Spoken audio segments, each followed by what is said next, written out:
Si vous avez toujours voulu connaître les histoires et anecdotes derrière vos titres préférés, rendez-vous dès maintenant dans le podcast Un hit, une histoire. Nous explorons notamment les classiques de la chanson française, entre autres Je te donne de Jean-Jacques Goldman et Michael Jones. Saviez-vous qu'à sa sortie en 1985, les paroles avaient été mal comprises par le public ? Je vous explique tout et bien d'autres indiscrétions autour de ce morceau dans le podcast Un hit, une histoire, disponible sur toutes les applications d'écoute. À tout de suite.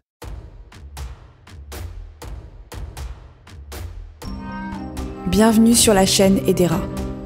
Nous vous proposons des lectures de contes, mythes et légendes anciennes. Je vais vous conter aujourd'hui une version de la légende de Mélusine, celle de Jean Laurin, extrait de son ouvrage Princesse d'ivoire et d'ivresse, et publié en 1902. Alors éteignez les lumières, installez-vous confortablement et laissez-nous vous emporter dans cet univers.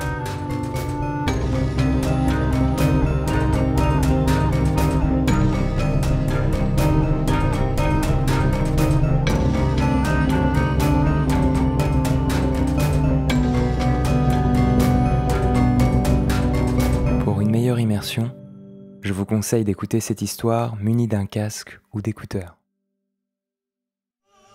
Si doucement enivraient les regards, resplendissait de blancheur si divine, que son peuple la chassa de sa ville, la belle Mélusine. À cause de ses yeux couleur d'aigue marine, des feux rosés de sa poitrine, et des beaux cheveux roux sur son long col éparse, longtemps loin des cités qu'entourent les remparts. Par les forêts erra la belle Mélusine. Effarée et pleurant, sa robe de brocart se déchirait aux tailles d'aubépine et ses pieds nus saignaient parmi les herbes fines. Des clairières des bois où passent les brocards, elle parvint ainsi dans le pays des fées, dans les landes d'or où verdoient les houx, et là, ses yeux bleus virent que les loups la suivaient en troupe et que les nuées errantes, la lune jusqu'au hibou, s'arrêtaient au ciel quand par les champs roux, elle faisait halte. Raymondin de Lusignan s'éveilla. Le petit bois de frêne où il s'était endormi pleurait doucement sur la pluie, et à l'horizon noyé de brume, les landes de bruyère s'étendaient à perte de vue. La voix qui chantait s'était tue. Aussi loin qu'il pouvait promener son regard, c'était le silence et la solitude. Depuis combien d'heures dormait-il là dans ce bouquet de bois sauvages, et qu'étaient devenus les gens de sa suite ? Comme un grand trouble s'était fait en lui, et, assis dans la bruyère, il se tâtait curieusement les bras et les côtes, les tempes moites de sueur, inconsciemment heureux de cette pluie. Si doucement enivrés les regards, resplendissaient de blancheur si divine, que son peuple la chassa de sa ville, la belle Mélusine. La chanson le poursuivait, et ses doigts ayant rencontré le corps d'ivoire pendu à sa ceinture, voilà que maintenant il se souvenait d'avoir traversé la bruyère, en plein soleil d'Ardent, sur le coup de midi. Une étrange torpeur, un invincible accablement l'y avait saisi et l'y avait cédé, puisqu'il s'est retrouvé assis, 7 heures après, au crépuscule, le front nu sous l'averse et le cœur obsédé d'un nom qu'il n'avait jamais entendu. Mélusine, Mélusine, ce nom si doux qu'il semblait caresser les lèvres comme des lèvres et griser la pensée comme un filtre. Il était pourtant bien seul. Personne dans les 10 lieues de genêts et de bruyères fuyants, grises de pluie, vers les coteaux qui fermaient l'horizon, et la chanson bourdonnait encore à ses oreilles, la chanson et la voix timbrée qui la chantait.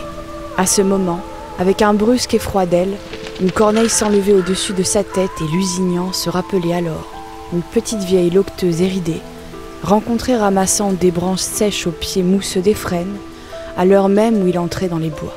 Une vieille femme à midi, au crépuscule une corneille.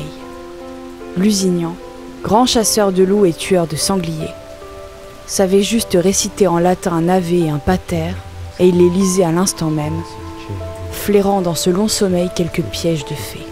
Les légendes ne les font-elles pas danser, la nuit dans l'air violemment embaumé des landes et des genêts, comme dans la brume claire de lunée des étangs.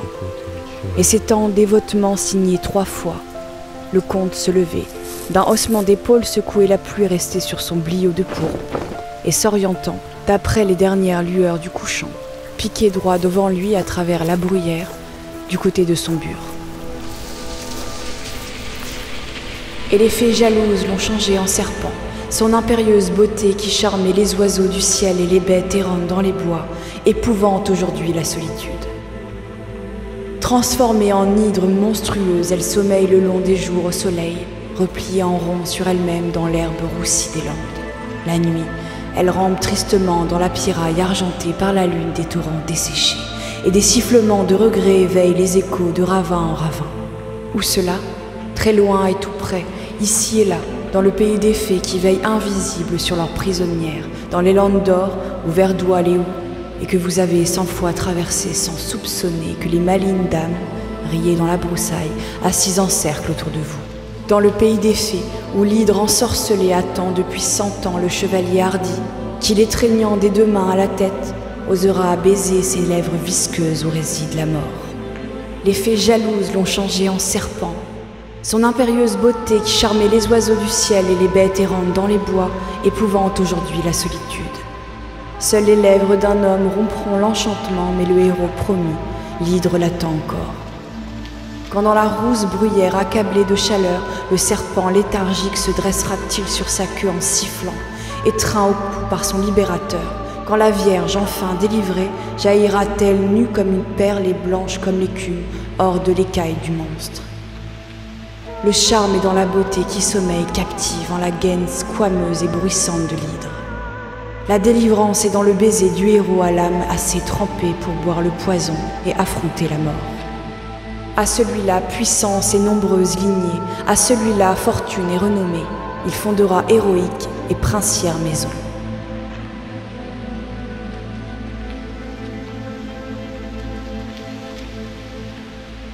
Et la voix s'éteignait comme étouffée dans l'épaisseur du mur. Raymondin, qui dormait les bras en croix sur la poitrine, dans le grand lit de chêne blasonné à ses armes, se dressait moite sur son séant. Cette voix de songe n'avait pas prononcé un nom et pourtant une conviction le poignait. Que la chanson parlait de Mélusine. Mélusine, encore et Mélusine toujours. Il prêtait l'oreille et croyant entendre des voix marmonner sous la fenêtre, il se levait, courait pieds nus sur les dalles jusqu'à l'étroite verrière donnant sur la campagne, et brusquement, en ouvrant le ventail, dehors l'aube se levait à peine, une eau blême et froide de fin d'octobre. Un linceul de brume flottait sur la vallée devenue semblable à une mer de vapeur. Ça et là, quelques sommets de collines en émergeaient à demi sombrés. Et Lusignan, s'étant penché en dehors, apercevait debout dans le brouillard, au pied même du donjon seigneurial, une sorte de mendiant à la barbe et à la chevelure tressée, comme celle des bohémiens. Des boucles de cuivre aux oreilles, drapé dans un manteau d'étoffe à larges raies, il appuyait ses mains sur un bâton, et l'œil étincelant sous de broussailleux sourcils, il chuchotait, la bouche pleine de paroles confuses, et semblait à ses gestes parlementer avec des soldats que lui, Lusignan ne pouvait voir, mais supposait de garde à la poterne. Et Lusignan appelait et donnait ordre qu'on lui amenât immédiatement le vieillard. Son écuyer revenait presque aussitôt tête basse. Il n'avait vu personne au pied de la tour. Monseigneur avait dû être le jouet de quelque songe. La sentinelle de garde à la poterne du bur n'avait entrevu qui que ce fût depuis la veille au soir. Dépité, Raymondin retournait à la fenêtre. L'équivoque mendiant à la barbe tressée n'y était plus. Vision du petit jour, il s'était évanoui dans la brume. C'est alors que le doux cire tombait dans une profonde mélancolie. À partir de ce jour, tout ce qui l'intéressait auparavant, le maniement des armes, le tir à l'arc, la joute à la lance, et jusqu'au plaisir de la chasse, chasse aux faucons à travers plaines et battues dans les forêts profondes, pour le cerf et le sanglier. Tout ce qui était la joie de sa vie de jadis, cessa soudain de l'occuper. Il errait le long des jours, veule et morne, à travers les campagnes, inattentif aux pas de sa jument, la laissant aller à l'aventure à travers les broussailles comme à travers les récoltes. Plus pareil à un fantôme chevauchant en expiation quelques bêtes de rêve qu'à un honnête et loyal chevalier. Les soirs, il rentrait harassé et s'asseyait, sans desserrer les lèvres à la table seigneuriale, où il n'écoutait même plus le bénédicité du chapelain. Le dimanche, c'est à peine s'il entrait à l'église. Il ne savait plus ni s'agenouiller, ni s'asseoir, et ses amis ne le reconnaissaient plus.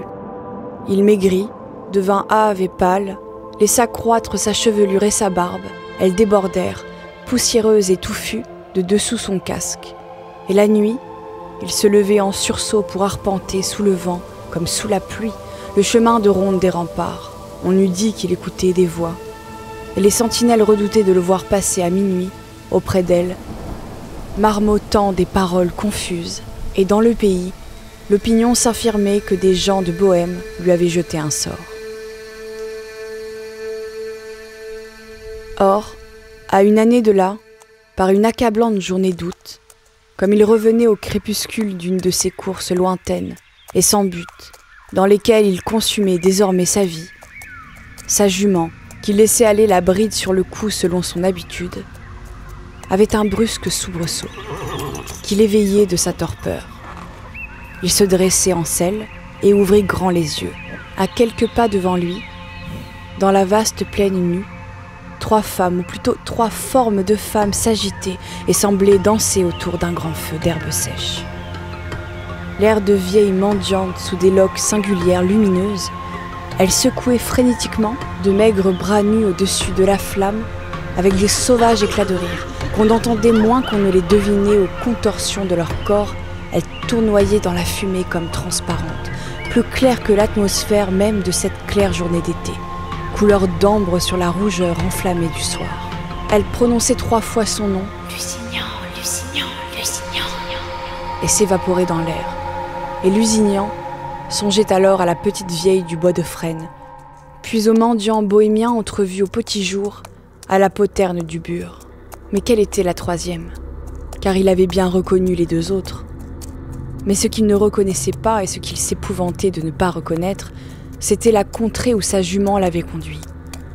Ses mouvements de terrain, ces arbres grêles à fleur du sol et cette chaîne de montagnes à l'horizon lui étaient inconnus. Une grande tristesse le prenait dans cette solitude ennemie. Il n'était plus dans la plaine immense de tout à l'heure. Il avait devant lui une lande inculte et ravinée, fleurie de chardons nains et de hautes fleurs mauves, avec çà et là des décombres de temples et de fûts de colonnes jonchant le terrain. Et quoiqu'il n'y eût pas un souffle de vent dans l'air, les mauves, d'un rose mort et les chardons hostiles frissonnaient tristement sur un ciel rouge et vert, d'un vert de plaie et d'un rouge de sang. Et, ayant poussé sa monture en avant, sa jument cette fois refusa d'obéir, et Lusignan, s'étant penché pour voir l'obstacle, aperçut à ses pieds le serpent, d'un vert pailleté d'or qui sous le ventre devenait de l'azur. L'hydre sommeillait enroulée sur elle-même, sur un lit de feuilles sèches. Sa tête triangulaire et fabuleusement petite bâillait, montrant dans sa gueule noire un triple rang de dents aiguës, et 6 lourds colliers bossués de pierreries l'étreignaient de place en place pour indiquer qu'elle était de naissance royale.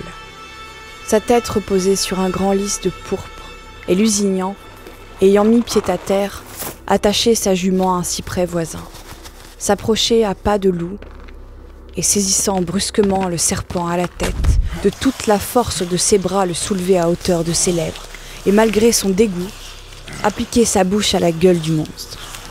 Brusquement éveillé,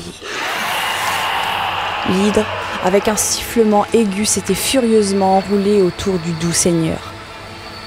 Elle avait enlacé l'homme et lui broyé les côtes de tout le poids de ses anneaux.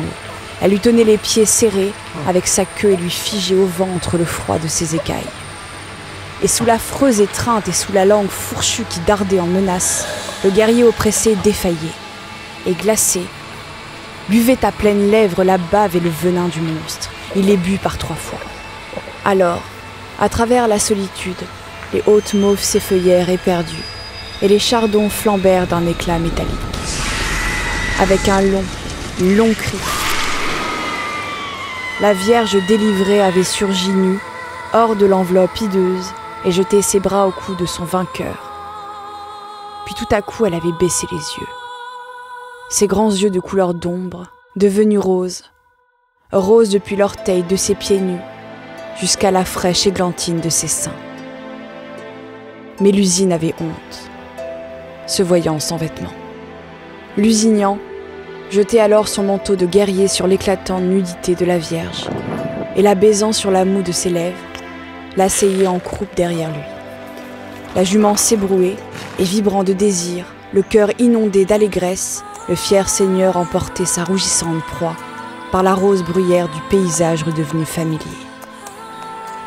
Dans la broussaille, les voix des fées chantaient. À Lusignan, puissante et nombreuse lignée, à Lusignan, fortune et renommée, à Lusignan, guerrière et royale maison. Le soleil tout à fait sombré avait disparu de l'horizon, et un dernier rayon oblique allumait, comme un point d'or, la chevelure rousse de Mélusine, allant en croupe derrière son maître, fonder la race des Lusignans.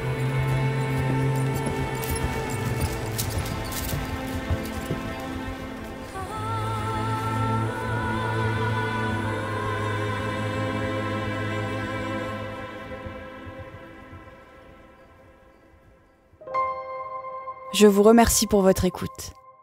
À bientôt.